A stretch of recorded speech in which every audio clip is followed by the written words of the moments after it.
जुल्ली मिनर रहमती, अपनी परों को नरम कर दो वालिदैन के सामने। তোমাদের পাংখাকে তোমাদের মা বাপের সামনে নরম করো। মানুষের আবার পাংখা কি? পাখি যে আকাশে উড়ে, পাংখা লারে, পাও কিন্তু লারে। মানুষের পাংখা হইল হাত এবং পাও দোনোটা। তাহলে আমরা পাংখা লারা নিষেধ, পাংখারে নরম করতে হইব। অর্থ হইল আমি কারোর সাথে কথা বলতেছি, খুব হাত লড়াইয়া। আল্লাহ পাক বলেন ওয়াকফিজ লাহুমা জানাহাজ যুল্লি। এখন তোমার আম্মা সামনে ফিরে গেছে অথবা তোমার আব্বা চলে আসছে, এখন ওয়াকফিজ লাহুমা জানাহাজ যুল্লি, ওই ব্যক্তির সাথে যে হাত লড়াইয়া কথা বলো, এখন যেহেতু আব্বা আসছে হাত লড়ান বন্ধ, হাত নরম করো, পাংখা নরম করো। বোঝা গেল মা বাপের সামনে হাত মানুষের এরকম ভাগ্য আর হয় না। কিন্তু দুইজন মানুষের ভাগ্য এত ভালো যে যাদের খেদমত, যেটা আমাদের জন্য ইবাদত, এটা আল্লাহ পাক এত বিস্তারিত কোরআন শরীফের মধ্যে বলছেন।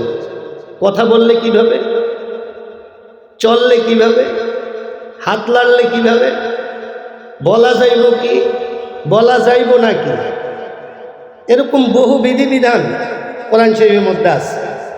দুইটা মানুষের ব্যাপারে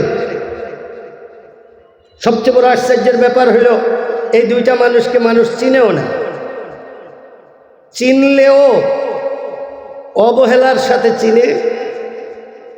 যেমন দেখেন আমাদের দেশে বৃদ্ধাশ্রম আছে না, বৃদ্ধাশ্রম আছে। আমাদের দেশের মানুষ খুশি যে বৃদ্ধাশ্রম হয়ে গেছে আমাদের দেশে, বিশাল বড় একটা কাজ হয়েছে। বৃদ্ধাশ্রম হওয়া এটা কিয়ামতের একটা আলামত, এটা মুসলমানের দেশে হওয়া এটা একটা গজব আল্লাহ পাকের, অন্য কিছু না। আল্লাহ পাক বলেন আমার বান্দারা আমার ইবাদত করো, তাৎক্ষণিক বলছেন ওয়াবিল ওয়ালিদাইনি ইহসানা, মা বাপের সাথে দয়ার আচরণ করো। দয়ার আচরণ কি, দয়া করা কি, ভালো করা কি, কোরআন শরীফের মধ্যে আল্লাহ পাক বিস্তারিত বলছেন। ওয়াকফিজ লাহুমা জানাহাজ যুল্লি মিনার রাহমাতি, अपनी परों को नरम कर दो वालिदैन के सामने। তোমাদের পাংখাকে তোমাদের মা বাপের সামনে নরম করো। মানুষের আবার পাংখা কি? পাখি যে আকাশে উড়ে, পাংখা লারে, পাও কিন্তু লারে। মানুষের পাংখা হইল হাত এবং পাও দোনোটা। তাহলে আমরা পাংখা লারা নিষেধ, পাংখারে নরম করতে হইব। অর্থ হইল আমি কারোর সাথে কথা বলতেছি, খুব হাত লড়াইয়া।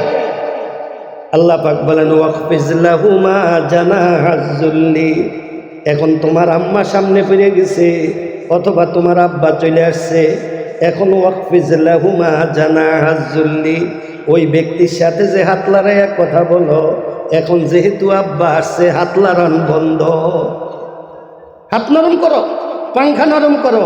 বোঝা গেল মা বাপের সামনে হাত লড়ানোর অনুমতি আল্লাহ পাক দেয় না।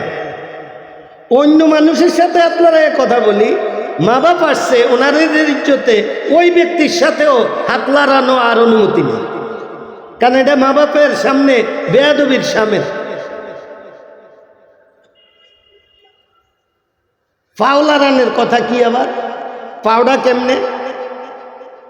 আমার আব্বা রাস্তা দিয়ে যাইতে আছেন, আমি পিছন থেকে খুব দ্রুত যাইতেছি, ওয়াকফিজ লাহুমা জানাহাজ যুল্লি, হে আমার বান্দা তোমার আব্বার সামনে পাংখারে নরম করো।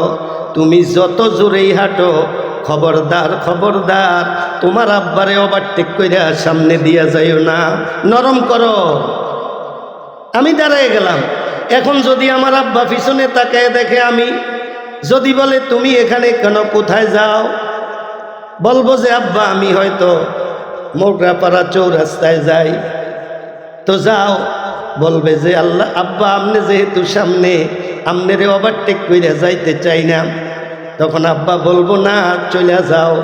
তখন আমি সামনে গেলাম, যাওয়াও হবে, পিছন থেকে আমার আব্বা বলতে থাকবো, আয় আল্লাহ তাআলা আমার ছেলেটা আমাকে এত ইজ্জত দিছে, আমার ছেলেটাকেও আপনি ইজ্জতওয়ালা বানিয়ে দেন।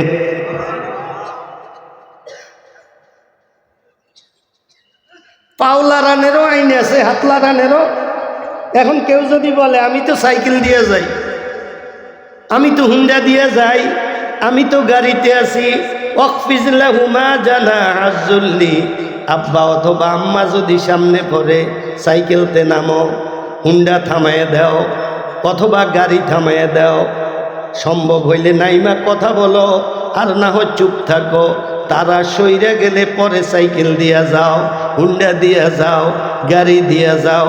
তাদেরকে সামনে রাইখা ফাঁফা কইরা সাইকেল দিয়া গেলা, হুন্ডা দিয়া গেলা, গাড়ি দিয়া গেলা, এটা বেয়াদবির শামিল।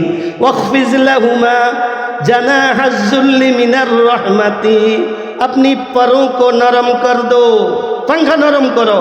এই গাড়ি থামাইলা কা? এখন আম্মা জিগা গাড়ি থামাইলা কা?